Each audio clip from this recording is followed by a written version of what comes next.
wow. Sitz. Scheiße.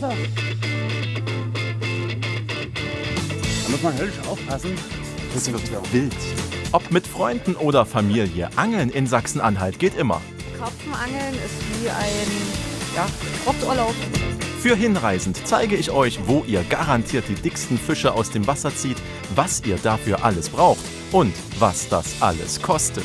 Ich hatte schon Angst um meinen Kontostand. Ich als Nichtangler beginne mit Level 1 am Forellenteich bei Köthen. Kinderleicht. Das war Teamwork. Level 2 in Dessau-Roßlau. Karpfenangeln bei Nacht. Ich versuche jetzt erstmal die Spannung zu halten. Level 3 die Königsdisziplin. Bei Havelberg lauern wir dem Zander auf. Und nicht nur wir. Österreicher, Schweizer, sogar Holländer. Die kommen alle hierher. Die kommen alle zu Nach mir zum Angeln. Sachsen-Anhalt, an die Elbe. Ganz genau. Das klingt doch nach einer spannenden Challenge. Auch für Anfänger. Alex, der Fisch, der Fisch.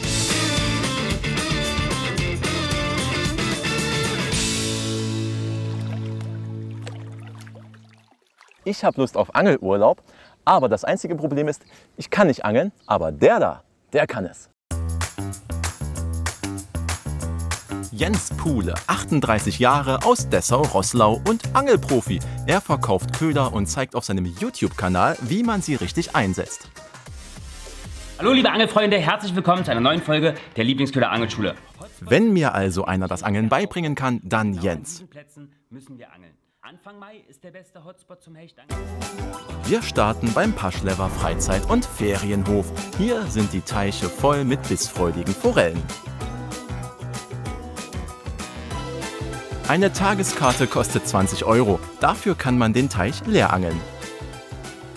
So, und jetzt wollen wir loslegen. Was braucht man denn alles zum Angeln? Na, du brauchst natürlich eine Angelrute, eine Rolle, Schnur, auf jeden Fall einen Kescher, ein Messer, einen Betäuber, wenn wir nachher einen Fisch fangen, damit wir ihn weitgerecht verarzten können, und natürlich Köder.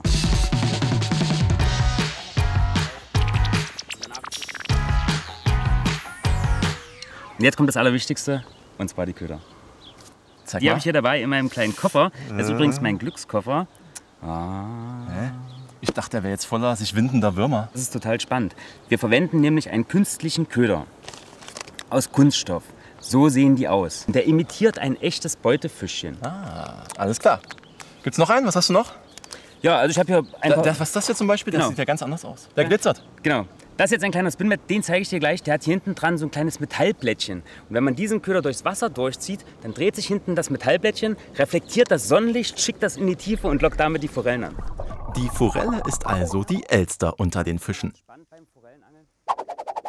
Worauf reagieren Sie? Da kommen schon welche. Ja. Na, bist du jetzt zu schnell? Das müssen wir herausfinden. Also die Forelle, die ist tatsächlich wählerisch. Es kann sein, dass wenn du zu langsam fischst, dass die Forelle sich dann nicht für den Köder interessiert. Wenn du zu schnell fischst, dass sie dann hinterhergeschossen kommt, nicht so viel Zeit hat. Also beim Forellenangeln muss man das immer herausfinden. Aber die haben Bock, oder? Also wie die jetzt schon hier zu dritt und so? Sie interessieren sich mindestens mal für den Köder. Also die haben Hunger. Jetzt müssen wir mal gucken. So, da war gerade ein Biss. Echt? Ja. Da war gerade ein Anstupser. Wie hast du das gemerkt? Merkt man. Merkt also man? ja, wenn du auswirfst und durchkurbelst, weißt du was, Alex, ich habe eine Idee. Damit du das mal fühlst, weil das ist immer Leuten, die noch nie geangelt haben, schwer zu vermitteln. Das muss man einmal fühlen. Leute, ich mache jetzt einmal hier vom Köder den Haken unten ab, denn ohne Fischereischein darfst du in Sachsen-Anhalt leider nicht fischen. Aber so geht's. Nur, dass du mal so ein kleines Gefühl dafür bekommst. Was? Du kannst ja einfach mal den Köder so ins Wasser stellen und mal so, und dann merkst du, dass es hier vibriert. Ah ja. Also, solltest du merken. So. Ja, schön leicht festhalten, genau. Einfach den Köder mal ins Wasser reinstellen und mal so ziehen. Oh ja. Merkst du das? Das ist Ja, hier ganz... man merkt die Vibration. Die ist ja total leicht, die Angel. Das ist jetzt natürlich Profigerät. Ja. Ich hätte die mir viel schwerer vorgestellt und man spürt total die Vibration. Und ich darf jetzt gar nicht angeln. Nein, in Sachsen-Anhalt darfst du jetzt leider gar nicht angeln, wenn du keinen Fischereischein hast. Das ist so ein bisschen wie beim Autofahren. Du brauchst erstmal den Führerschein, das ist der Fischereischein. Dafür musst du einen Vorbereitungskurs belegen. Dann in der Prüfung auch nachweisen, dass du dich in Rechtskunde, Routenbau, Fischereirecht, Gewässerrecht und so weiter dann auskennst. Und dann bekommst du den Fischereischein. Ist ja auch richtig so. Immerhin geht es um Lebewesen. Auf Bling Bling scheinen sie heute nicht hereinzufallen. Wir wechseln den Köder. Vielleicht lassen sie sich so austricksen. Das ist der Fisch. Okay. Hast du was gespürt? Ja, ja. Bis in der Absinkphase. Direkt hier vor der Kante. Ja. Also hier geht ja so diese Kante runter. Ja. Und da stehen die Brutfische dran und genau dahinter am Grund. Da kam der Biss, aber ganz, ganz vorsichtig. Jetzt. Ja, Ja, ja, oh. da ist der Biss. Das gibt. Da ist der Fisch. So, wir brauchen den Kescher bitte einmal. Ja. Machst du das? Den Kescher einfach ins Wasser rein, runter. Genau. Moment. Kescher nicht bewegen, einfach drin lassen. Ich Ja. bringe die Forelle rüber. Okay. Ich bringe die Forelle über den Kescher. Ja. Wenn sie drüber ist, hoch. Jetzt hoch. Super. Und im Wasser lassen. Im Wasser lassen. Genau. Das ist ein Fisch, der gehört ins Wasser. Alex, Ja. jetzt hat's geklappt. Und was sagst du? Alter. Spannend? Ja. Das Bis zum ist Schluss, ey. Das ist so. Das ist Angeln. Du musst wirklich versuchen, rauszufinden, dich reinzudenken. Was ist heute los? Den Fisch zu überlisten. Na? Alter. Genau. So, Alex. Was machen wir jetzt mit ihr? Ich hol schnell den Betäuber und mein Messer. Ja. Dann betäuben wir den Fisch, Ja. nehmen den aus und Ja. packen den in die Kühlbox Alles klar. zum Grillen. Oh Mann, ey. Ja? Okay. Alles klar. Bis gleich. So. So. Gut. Alex! Ach, scheiße. Der Fisch, der Nein. Fisch! Ja, wenn man mit einem Angelanfänger losgeht. Kescher halten ist schon zu schwer für mich. Scheiße. Wenigstens Ja. haben wir mal einen Fisch gesehen. Theoretisch, ja. Doch zum Glück bekommen auch Pechvögel wie ich hier ihre Forelle auf den Teller, geräuchert oder gegrillt. Und wer länger als einen Tag bleiben möchte, kann in den Doppelzimmern oder in den Bungalows übernachten. Los geht's ab 55 €. Nach einem ereignisreichen Tag am Teich oder nach einem Stadtbummel in Köthen kann man hier herrlich entspannen. Also hier kommt die ganze Familie auf ihre Kosten und das Angeln sogar, was für die Kleinsten ist, das zeigt mir er. Wer bist du denn? Ich bin der Tonio. Tonio Weichhold aus Leipzig ist erst 10 Jahre alt, aber schon Angelprofi in Spee. Je nach Bundesland sind auch die Regeln für Kinder und Jugendliche unterschiedlich. Was erlaubt ist und was nicht, solltet ihr vorher unbedingt herausfinden. Und wie lange angelst du jetzt schon? Ich angle schon seit etwa 4 Jahren. Ich war immer bei meinem Freund dabei und der war mit seinem Vater auf Angeln. Und da habe ich mir eine Holzangel gebaut und habe halt einfach mitgeangelt. Und was machen wir jetzt hier? Wir bauen uns jetzt hier eine Montage mit einer Pose und mit einer Made drauf. Die legen wir im Wasser aus, dann setzen wir uns ganz gemütlich in den Stuhl und warten, bis eine Forelle beißt. Also dürfen wir jetzt richtig auswerfen? Genau, einer von euch beiden darf jetzt auswerfen. Route ist fertig vorbereitet. Wer möchte? Ich. Ich würde sagen, dann macht ihr Schnick, Schnack, Schnuck. Okay. Schnick, Schnack, Schnuck. Stein, ja! Tonio darf. Tonio, du darfst auswerfen. Und damit hier auch eine Forelle unten an den Haken anbeißt, brauchen wir natürlich noch den Köder. Und jetzt angeln wir mit Naturköder. Fleischmade oder Bienenmade, Tonio? Was hättest du gerne an deiner Ich würde Montage? sagen mit Bienenmade. Mit einer Bienenmade, ja. So, dann Da habe ich suchen wir gute uns mal. Erfahrung Ach so? auf Forelle. Schön. Das liegt oben auf der Wasseroberfläche. Darauf müssen wir achten. Das ist unser Bissanzeiger. Also wenn sich das nachher bewegt, dann ist da unten eine Forelle dran. Tonio, dann übergebe ich den Staffelstab an dich. Alex, ist das in Ordnung? Nur. Ja, macht nur. Ungefähr dorthin, wo die Ringe an der Oberfläche sind. Okay, Ja. passt. Super. Das passt. Jetzt heißt es abwarten. Tonio, was sagst du zur Position der... Eigentlich fast perfekt. Treibt jetzt nur halt ein bisschen weiter wieder rüber und wieder aus der Stelle raus, wo die Forellen sind. Aber da ist auch gerade eine lang geschwommen Ja. bei der Pose. Mal gucken, aber da schießen gerade kommen zwei ein paar, dran ja, durch. jetzt kommen. Sind ein paar. Die Position ist gut. Fisch, bis. Fisch. Wow. Sitzt. Nein, Tonio. nein, Richtige Stelle. das gibt's nicht. Richtige Stelle. Das waren keine 5 Minuten. Das waren wirklich keine 5 Minuten. Ja, perfekte Stelle, perfekter Köder. Tonio, vielen Dank für den Kescher.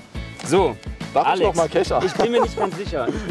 Nein, ich würde sagen, Ja. Ich würde auch gerne. wir machen das einmal so. So, da ist die Forelle. Über den Kescher, Kescher hoch und eingenetzt. Tonio, Schöne Forelle. Oder? Ist die schön?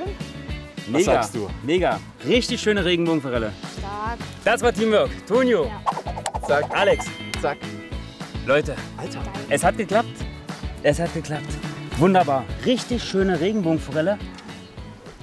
Okay, also die Grundausbildung, würde ich sagen, haben wir richtig erfolgreich absolviert. Fand ich gut. Und obwohl man hier gut Urlaub machen kann, wie macht denn jetzt der Angler so richtig Urlaub? Du meinst der richtige Vollblutangler? Am Wasser, würde ich sagen. Zum Beispiel beim Karpfenangeln. Über Nacht. Mit Übernachtung am Wasser. Über Nacht Karpfenangeln? Ja. Ja, das würde ich machen. Das würdest du gerne machen? Ja. Dann brauchen wir aber Spezialausrüstung. Am nächsten Tag ziehen wir weiter. Von Köthen in das knapp 20 Kilometer entfernte Dessau-Roßlau. Am schnellsten geht es mit dem Zug. In nur 20 Minuten. Dessau-Roßlau ist bekannt für seine Welterbestätten. Ideal für Architekturliebhaber, Kunstkenner, Technikbegeisterte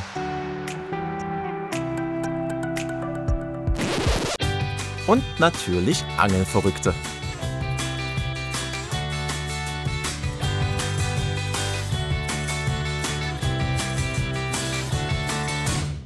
Also Wahnsinn, was es alles zu kaufen gibt. Schön bunt auf jeden Fall. Und damit kenne ich mich sogar aus. Eine kleine Kaffeemaschine können wir gerne mitnehmen. Was brauchen wir denn alles beim Karpfenangeln? Das Allerwichtigste ist natürlich die Angelausrüstung, Karpfenrute, Karpfenrolle, Karpfenschnur. Das ist ja ein Riesenteil. Das ist ja eine Bazooka im Vergleich zu dem, was du am Forellenhof hattest. Ja, Karpfen sind richtig große Fische und wir haben es hier mit echten Lebewesen zu tun. Die müssen wir natürlich sauber drillen, aus dem Wasser rausbekommen. Wenn wir hier zu leichtes Gerät haben, dann riskieren wir, dass uns der Fisch verloren geht. Und ist das dann alles, was wir brauchen? Na, noch nicht ganz. Wir brauchen noch ein paar Kleinteile. Zum Beispiel spezielle Karpfengewichte. Eine Schere, eine Boilie-Nadel, Boilie-Stopper, eine Regenbekleidung, Wetterschutz, Futterraketen, Boilie-Rohre, Katapulte. Das habe ich zum Glück alles da. Was wir jetzt noch brauchen, sind Haken und Futter. Ich hatte schon Angst um meinen Kontostand.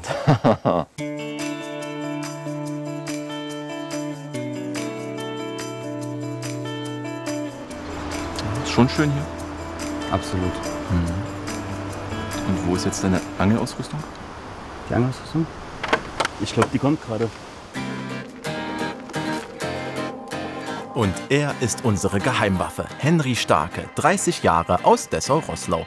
Henry arbeitet im Angelladen und ist Karpfenexperte. Er und Jens sind ein eingespieltes Team. Du angelst auch nicht erst seit gestern, oder? Nee, im Endeffekt jetzt, ich bin dieses Jahr 30 geworden, seit meinem 4. Lebensjahr. Was war dein erstes Erlebnis? Also mein erstes Erlebnis war mit 4 Jahren, waren wir in Ketzin damals. Dort hatte mein Opa einen Bungalow, Wassergrundstück. Und mein Papa hat mir dann eine Stüpprute in die Hand gedrückt und hat dann gesagt, Henry, wenn die kleine Pose untergeht, einfach mal die Rute anheben. Das habe ich dann gemacht und meine erste Plötze war ungefähr 20 cm, nenne ich es jetzt mal. Ich war stolz wie Oskar. Es war auch im Spätherbst so ein bisschen, es war relativ kalt. Mein Papa hat mich immer dann gefragt, Henry, frierst du? Nein, habe ich gesagt. Aber letztendlich nach dem Fisch hat er mich dann angefasst und dann war sofort Abbruch, weil durchgefroren bis über beide Ohren. Aber der Ehrgeiz war schon relativ zeitig vorhanden. Doch jetzt muss erst einmal alles schnell vorbereitet werden, denn bis zur Fresszeit der Karpfen ist es nicht mehr lang hin. Und während Henry 4 Ruten am Ufer verteilt, kümmern wir uns ums Essen. Aufschlagen Ja. und dann da rein. Vorsicht, heiß. Aber siehst du, draußen kann man drüber lachen. Hanna Sens, 9 Jahre alt, ist immer mit dabei, wenn die Erwachsenen angeln gehen. Wenn sie groß ist, will sie auch ihren Angelschein machen. Angeln ist spannend, oder? Ja, Wirklich? Ja. Wieso? weil man weiß, was für ein Fisch da dran ist an der Angel. Und dann gibt plötzlich der elektronische Bissanzeiger Alarm. Ich gehe mal lieber. Hat schon wieder aufgehört? Hat schon wieder aufgehört. Schade. Aber es sind Fische am Platz. Wie lange hast du jetzt den Angelschein? Lisa Prieps, 33 Jahre, aus Dessau-Roßlau. Ihr bisher größter Hecht hatte stolze 54 cm. Dabei hat sie dieses Jahr erst ihren Angelschein gemacht. Ich habe jetzt seit 7. Mai den Angelschein. Ganz frisch. Ganz frisch, ja. Und warum hast du den gemacht? Ich liebe es, draußen in der Natur zu sein, mit meiner Familie. Und ich finde Angeln einfach super spannend. Man weiß nie, was als nächstes beißt. Und wir essen natürlich auch sehr gern Fisch. Bis. Wirklich?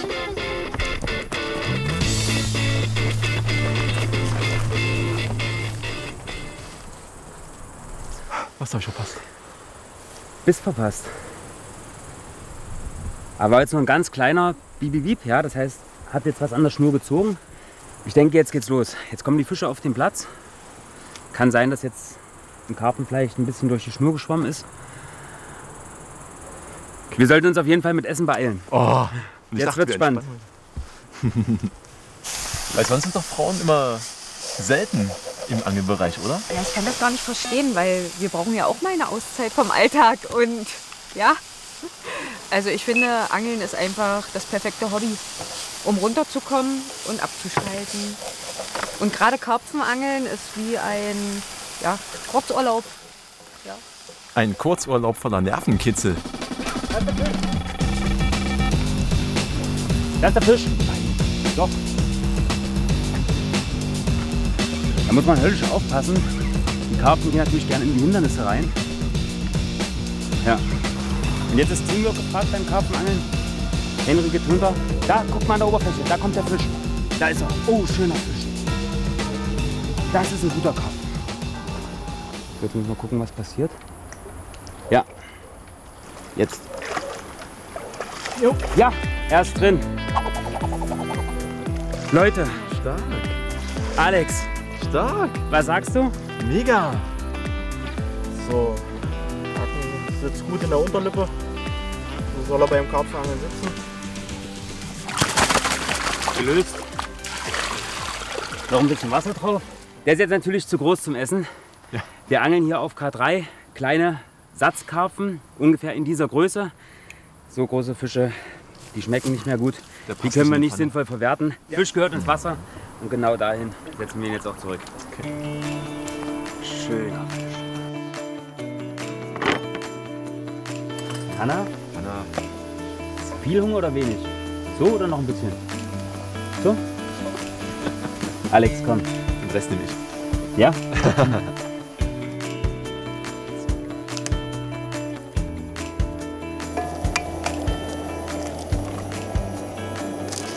Oh nein! Ein Stückchen schade. Aber Alex, ich muss sagen, Oder? ja, wenn das mit Angeln bei dir nichts wird, als Koch bist du auf jeden Fall geeignet. So, jetzt kann ich schon mal. Nein! Was machst du mit dem Spiegelei? Ach, soll Spiegelei werden? Ich dachte, wir machen nur Rührei. Das ist wie zur. Das ist Enkel haben wir ein paar 30 Eier mitgenommen. So. Das ist noch gut. so haben wir beides: Spiegelei und Rührei. Genau. Und wie viele Karpfen sind da jetzt so drin? Was können wir da jetzt rausziehen? Na, es sind natürlich mehr drin, als wir rausziehen können. Ich würde schätzen, gut über 200 Karpfen sind gut über 200. Über 200 Karpfen? Über 200 Karpfen. Wie kommen da über 200 Karpfen rein? Naja, hauptsächlich natürlich durch die Angelvereine, die sich hier um die Gewässer kümmern. Die Angelvereine, die besetzen jedes Jahr neue Karpfen und so hat man dann hier einen guten Bestand. Und dann darf man hier einfach fischen? Dann darf man hier fischen, wenn man Mitglied im Verein ist und sich die Marke vom Landesanglerverband geholt hat. Dann darfst du in allen Gewässern in Sachsen-Anhalt angeln, die dem Landesanglerverband angehören. Das ist richtig cool. Das ist richtig cool. Also mal zum Verständnis, wenn du in Bayern in einem Angelverein bist, dann darfst du nur in dem einen Vereinsgewässer dieses Vereins fischen. Und wenn du in Sachsen-Anhalt in irgendeinem Verein bist und holst dir dann die Marke vom Landesanglerverband, darfst du in allen Gewässern in ganz Sachsen-Anhalt angeln. Stark. Das ist richtig gut. Und was, wenn ich einfach angel, Wildfische, was passiert dann? Also Wildfischen, das kann ich dir nicht empfehlen. In Sachsen-Anhalt ist es eine Straftat, kann bis zu 2 Jahre Haft nach sich ziehen. Lieber Angelschein machen, Alex. Lieber Angelschein machen. Alles klar. Und dann hat plötzlich noch ein Fisch angebissen. Doch dummerweise hat er sich in den Seerosen verfangen. Wir müssen ihm entgegengehen und versuchen, ihn zu lösen. Sonst müsste Henry ins Wasser. Ich versuche jetzt erstmal die Spannung zu halten, damit, wenn er sich jetzt bewegt, so wie jetzt, dass er sich dann wieder von alleine löst. Das ist jetzt auch glücklicherweise passiert. Und dann müssen wir ihn jetzt versuchen, einfach unter Druck dann wieder aus dem Hindernis rauszuholen. Ein Gast besucht uns, auch nicht schlecht. Den wollen wir natürlich nicht.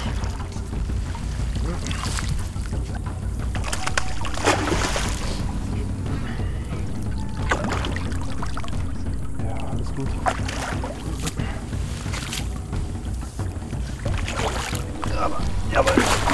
Da ist er. Oh, da fällt natürlich immer eine Last von den Schultern. Aber ich denke, der kann sich sehen lassen. Müssen wir jetzt? Ja. Also, Die Wanne brauchen wir jetzt nicht. Alex, kannst du mal die Route halten? Ja, klar. Henrys Karpfen ist noch größer als der vorhin von Jens. Essen kann man den auch nicht, also ab zurück ins Wasser. Wir wollen ihn nicht unnötig ärgern. Alex, dann würde ich sagen, wir wollen morgen noch Zanderangeln gehen. Es ist schon spät. Ich würde sagen, wir packen jetzt unsere Sachen zusammen, hauen uns hin, damit wir morgen fit sind. Denn Zanderangeln ist die Königsdisziplin, da müssen wir ausgeschlafen sein. Wann müssen wir raus? Naja, spätestens um 4.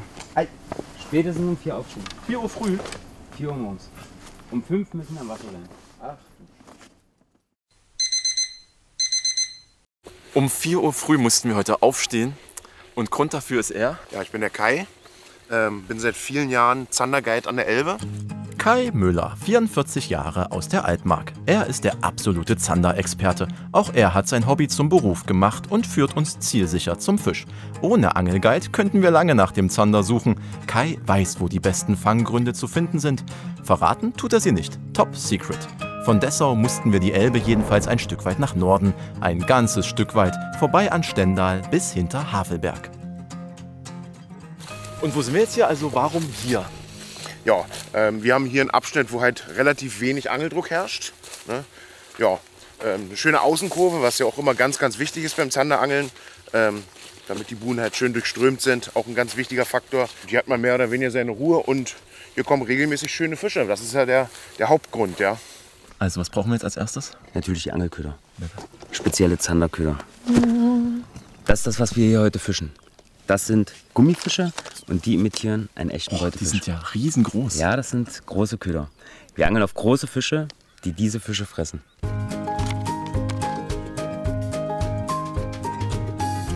Und was ist jetzt anders, also im Vergleich zu Forelle und Karpfen, was wir bisher hatten? Also beim Karpfenangeln, da setzen wir uns ja hin, da bringen wir unseren Köder aus und dann warten wir, dass ein Karpfen vorbeigeschwommen kommt. Jetzt hier beim Zanderangeln, da setzen wir unseren Köder in Bewegung und imitieren damit natürlich einen echten Beutefisch und mit dem gehen wir auf die Suche, hier irgendwo einen Zander zu finden. Also immer wieder rauswerfen? Immer wieder rauswerfen, immer wieder einkurbeln und dann Glück haben, dass unser Köder dem Zander am Maul vorbeigeschwommen kommt und er dann zupackt. Und das ist gar nicht so einfach. Falscher Platz, falscher Köder, falsche Uhrzeit und der Zander wird nicht beißen. Im Vergleich zum Hecht, so der Hecht ist so der Straßenschläger unter den Raubfischen. Ne? Der ist da völlig, Ja, wirklich. der ist völlig schmerzfrei. Der ist auch, stellt nicht so Ansprüche so an die Köderführung. Zander hält sich tagsüber in der Regel grundnah auf. Und da sind wir natürlich mit der Köderführung den Gummifisch immer wieder auf den Grund aufsetzen lassen, anstarten, aufsetzen lassen, anstarten. Genau im Fressverhalten drin. Soll ich den Kescher nehmen, damit ich... Lieber nicht, wir haben nur noch einen. Wir haben jetzt hier eine Viertelstunde investiert, keinen Biss bekommen. Jetzt wechseln wir auf die Prallseite der Buhne und gucken, ob da einer zu Hause ist. Ja.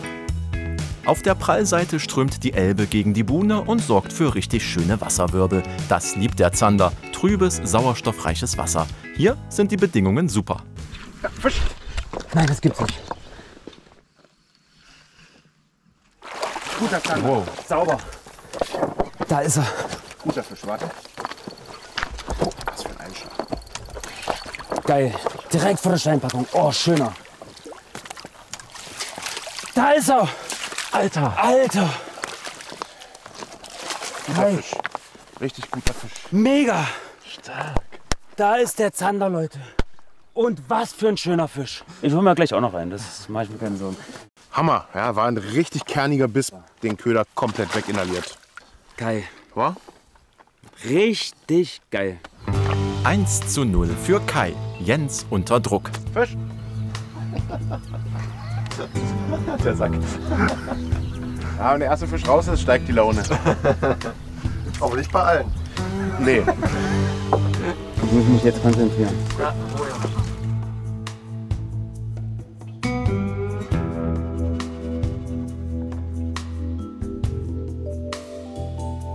Oh, Alter, das kann nicht wahr sein. Du angelst für den einen kleinen Top.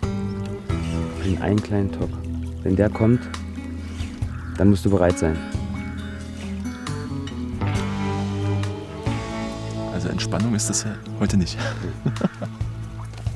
Wir ziehen weiter. Neue Buhne, neues Glück. Leute, gerade sind 2 Boote vorbeigefahren. Die bringen ein bisschen Bewegung ins Wasser. Ich glaube nämlich, dass das hier ein richtig guter Angelplatz ist.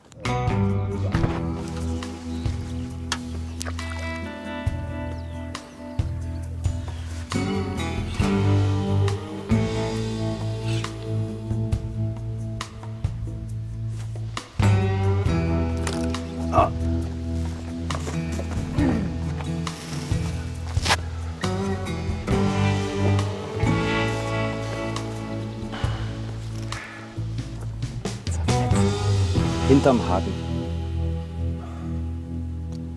Hinterm Haken. Ich wechsle ganz schnell die Farbe. Den hat er gerade schon gesehen. Er hat aber den Haken noch nicht gefühlt. Er hat nur hier hinten ins Gummi reingebissen. Leute, drückt uns die Daumen. Wild. Drückt uns die Daumen. Jetzt musst du dir vorstellen, du suchst den ganzen Tag. Ja. Du suchst den ganzen Tag, ob du irgendwo einen Fisch findest. Und dann kommt der Biss und geht ins Leere. Aber hier in der Altmark kann man gut und gerne den ganzen Tag verbringen. Weite Wiesen, Felder und Wälder. Und die Elbe lockt Angler von überall hierher. Deutsche, Österreicher, Schweizer, sogar Holländer. Die kommen alle hierher. Die kommen alle zu Nach mir zum Angeln. Sachsen-Anhalt, an die Elbe. Ganz genau. Warum? Ja, weil die Elbe ist halt ein ganz tolles Zandergewässer. Ja? Schon viele Jahre bekannt für einen schönen Raubfischbestand. Also nicht nur Zander, auch Hecht, Barsch, Wels. Eigentlich für jegliche Angelei ist das ein ganz tolles Gewässer hier. Und kommen die nur zum Fischen her oder machen die dann auch hier so ein bisschen Urlaub? Ja, auch manchmal Urlaub. Ne? Ich habe Leute, die kommen wirklich nur für 1, 2 Tage zu mir halt zum Angeln. Ich habe auch Leute, die sind hier eine Woche im Urlaub in der Altmark. Ist ja wunderschön hier. Und dann gehen die mal 1, 2 Tage angeln, zwischendurch buchen mich. Ja. Ne? Da ist er! Kescher. Entschuldigt bitte, dass ich euer Interview unterbreche. Da ist der Fisch! Nein! Alex! Hey. Da ist der Fisch! Wie war's? Mega! Ich habe euch gerade zugehört, ich war jetzt ein bisschen in Gedanken. Und das ist so dieser Moment, ja? Das ist so dieser Moment. Kai sagt gerade zu mir, sollen wir noch irgendwas erzählen oder so? Und in dem Moment, bam, kommt der Einschlag. Und ich merke es ist, als ob jemand mit einem Holzstock auf deine Rute draufschlägt. Du erschrickst dich so. Man ist ja stundenlang konzentriert und es passiert gar nichts, man fühlt nichts. Und mit einmal kommt dann der Biss in der Elbe direkt vor den Füßen. Kai, was für ein geiler Typ. Was für ein geiler Typ. Taktik aufgegangen. Zander Joker, Alter. Zeig mal, was haben wir denn da? Der bockt richtig. Da ist er, Leute. Ganz knapp. Ganz knapp. Also knapp. hätte der... Da ist der Haken schon raus. Kai, du machst deinen Namen als Angelguide alle Ehre. Ja, der Joker hat wieder gestochen. Er jetzt nicht angebissen hat, nö, ist selber schuld, ja. Dem ist nicht mehr zu helfen. Dem ist nicht mehr zu helfen. Das war's, Leute. Das war cool. So, jetzt hoch. Super. Alex. Ja. Jetzt hat's geklappt. Schnick, Schnack, Schnuck. Verdammt. Hammer. Ja, war ein richtig kerniger Biss. Geil. War? Richtig geil. Für Hinreisend haben wir euch gezeigt, dass man in Sachsen-Anhalt richtig gut Angelurlaub machen kann. Die verschiedensten Fische, die verschiedensten Orte, die verschiedensten Techniken. Also langweilig wird's nicht und wir angeln jetzt noch ein bisschen.